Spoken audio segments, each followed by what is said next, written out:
Today we're going to be looking at the future of learning and the 6 drivers of change that are located in the 2020 forecast called Creating a Future of Learning.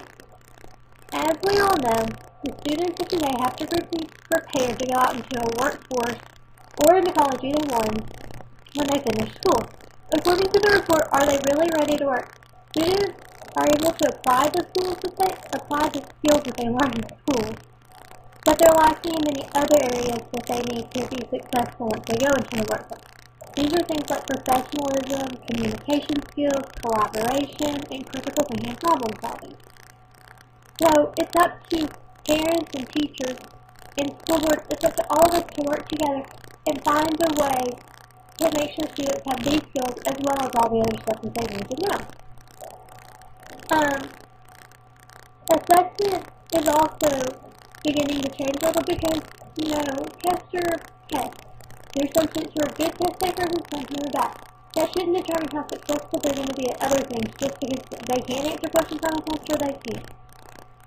So if we look at the Horizon 4 shortlist of time to adoption article, then you're going to see that there's something called Learning Analytics, which is almost like a portfolio. It's an online portfolio that allows you to see what students are capable of even more than just testing them and think, okay, they've got this. So we're going to go ahead and look at the first of the drivers of change, and that's altered bodies. There are many advances in neuroscience right now, and they're giving us understandings of the brain that we haven't had in the past. When you ask a parent what they want for their child, most of them are going to say they want a happy, healthy child. Well, we know there are many sorts of special education, there's some mainstream, they have special needs, there's many different cases. But this is going to start to kind of change what the normal child really is. Some trends in it is biodistress. There are many different things that can affect the child. Things like climate change and toxic materials and pollution, chronic illness, urbanization, pandemics. And some of this isn't stuff that we necessarily have control of. But there are some of those things that we can help affect, and one is like pollution and climate change, and that sort of thing we can help by becoming a greener school. According to the Green School Initiative website, there are many easy ways to make a school eco-friendly, and here's a picture of a school that has solar power, solar panels. They give you a list of how to come up with a plan to make your school a greener place. And it's not like the steps you need to take, it's what you need to do to come up with the plan. Because every school is at a different area based on how green they are. Now this can incorporate at home too, because if you're working on making your school a greener place, perhaps because at home can start to recycle and start to do little things there, so that it's carried over from the school to the family. Okay, now cognitive modification. Based on what we know about the brain, we need to figure out how to best serve each student, and everyone's brain is different. Learning analytics can help us do this because it gives us a more complete look at the whole student. It allows us to better see what they're like socially and emotionally, and what they're like knowledge-wise. One signal that we can see that there really is a lot of focus on the brain is that we see brain fitness and exercise plans everywhere. And these can be carried over from school to home as well. Okay, let's look at enabled innovation.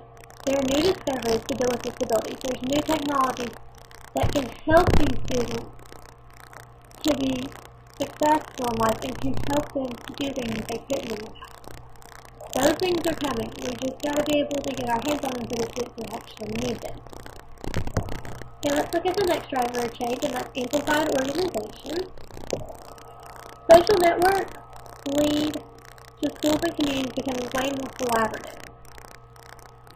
And one thing is translucency. Things are broadcasted in digital videos, social networking, virtual work. And all of these things allow you to take what is at home, or what you're learning at school, and share it with everybody. It's not something that you just take from school to home. Used to be when you got a book, you got it from the library, and you had to take it back to your other. Like now you have a Kindle, and this allows you to buy a book anywhere. It allows that social networking, allows you to be anywhere. Open leadership and sociability. Students collaborate online. Many times these collaborations allow for a variety of different people to join, and anyone can be a leader. These groups are often self-organized, and so they decide what leader they support, kind of giving the students a chance to see if they're a leader or see if they're anonymous. We can now openly critique and reflect. And you can go online and watch a video, and there may be a comment section with many different opinions. But now that we have all of these opinions, and we have the ability to share what we want, which just goes back to our analytics as well. You can choose what you put out there for everyone to see, and it kind of gives you that ability to reflect on your own work and see where you went and where you've come from, and to give your opinion.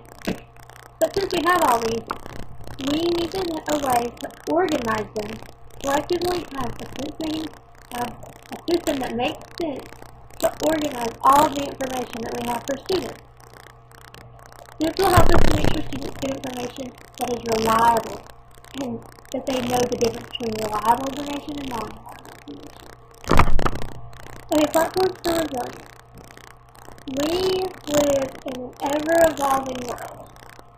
We must have children who are prepared to deal with this world and who are adaptable and can change what they're doing. Smart localism. This is the ability to network intelligently.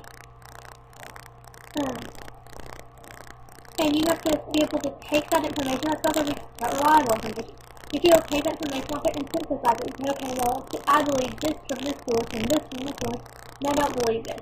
You have to decide, with all the information you're given, what you believe and what you don't.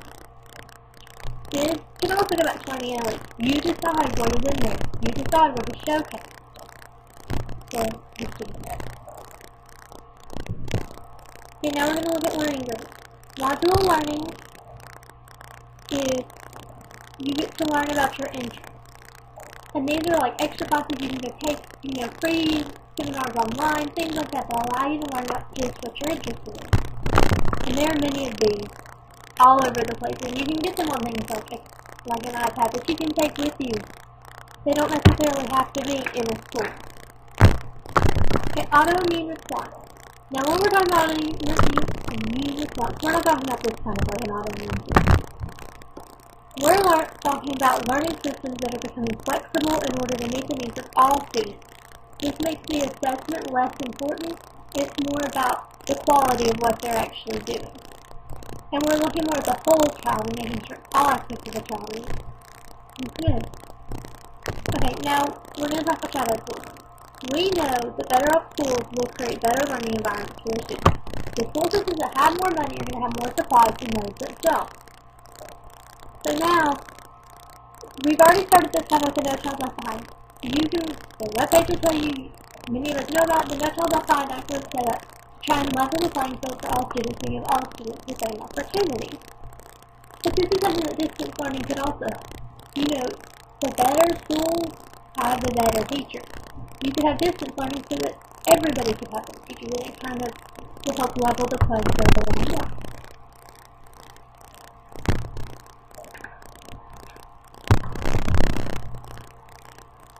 Okay, new civic discourses.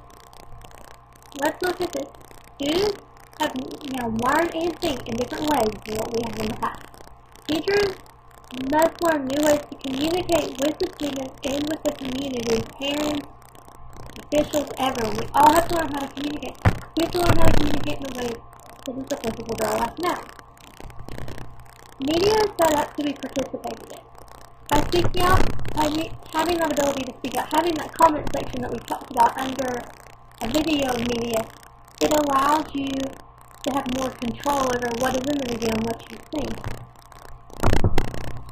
Okay, learning commons. Students learn better together, and we have to give them the place and the opportunity to do it.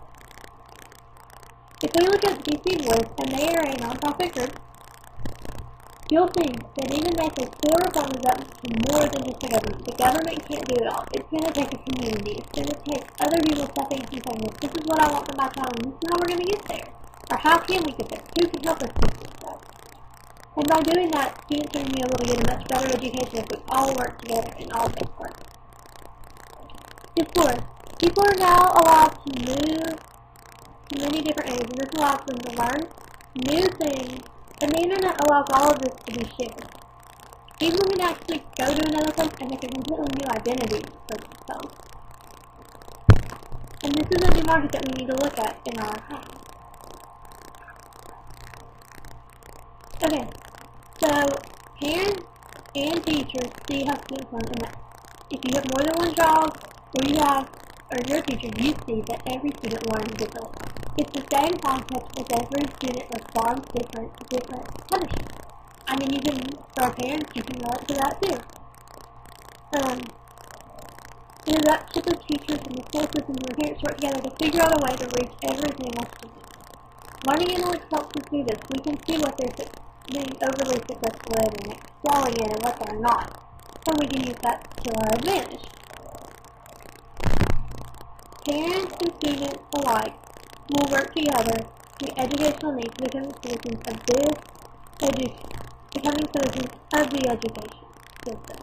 Because it's going to take all of us working together, all of us becoming edu-citizens in order to make this work. Okay, let's talk about the maker economy. New tools are becoming available that will allow communities to innovatively meet their economic needs. That's what's happening right now. We can go to the first one, it's personal fabrication, and you can look below that, and that is a 3D printer from Fab at Home. Fab at Home website will even tell you speakers from England is coming into play. They're coming. Then there's going to be other things like better desktop tools that are going to be more personalized. And Apple has actually talked about how, I read an article how Apple found out the next thing they come out with is not a new gadget like an iPad or an iPod or an iPhone. They instead it's some software that makes it more personalized. That's what we're leaning towards. We're moving away from this whole factories we're moving away from factories being an assembly line and everything being the same, and more towards customizing. Community-based manufacturing what that community needs. Not what the world needs, not what everything needs, but what that community needs. So I'm moving away from this. The artisans, the people who used to be the ones you had to go to see that specialized stuff, they used to work on their own. However, now with all of the different social networking we have, and all of that, they have the opportunity to work together. And they have the ability to work together and to kind of share ideas and figure out how to solve problems. Citizens is research and design. Citizens play a role in deciding what we develop and want to develop. And again, we go back to that comment section of voting. We got to say in everything we do now. Pattern recognition. We now put more personal data on each person to see what they like. We can look here at personal metrics. We gather personal data, and that makes us a very evidence-based culture. Now if we look, there's a wiki out there for Melbourne, which is a city, and this wiki has every person from Melbourne, if they want to contribute, they're welcome to, and it tells what they want their city to be like, and what's great about their city. Everything's becoming so personalized.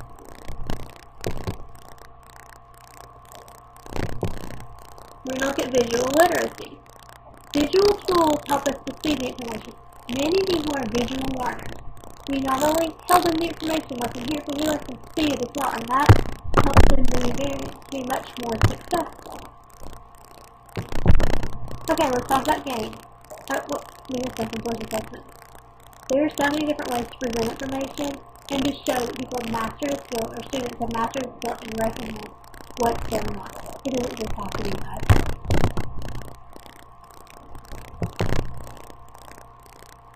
Okay, games of practice. When students go home, they play games. Parents know students love games. Whether it's a game outside, a game on a gaming system, it doesn't matter. They love it. Now we are leaning more towards games like on a gaming system in this situation. But if they're so into these games, why don't we use them to teach them? There's a game out there that we've looked at called A World Without Oil, and it researches what it would be like the first 32 weeks if the world ran out of oil. And it's put together by many different people using blogs and videos and all kinds of stuff to show students what it's like. And that taking something that's fun, that game, and making it apply to their life. Okay, then the last thing we're going to talk is metaverse, and this is what I just talked about. This is making a game or apply to their life to teach them a maximum. This World Without Will is not just some random game. This game is set up and it will actually teach students something. It's going to teach them. It's going to take what is in that game and it's going to teach them how to do something and it's going to show them what it would actually be like if we didn't have that. So now we've looked at the future of learning and how it kind of incorporates into our everyday life for our students and what they're going to have to know in the future. Now it's up to us as parents and teachers to go out and actually help them succeed with it.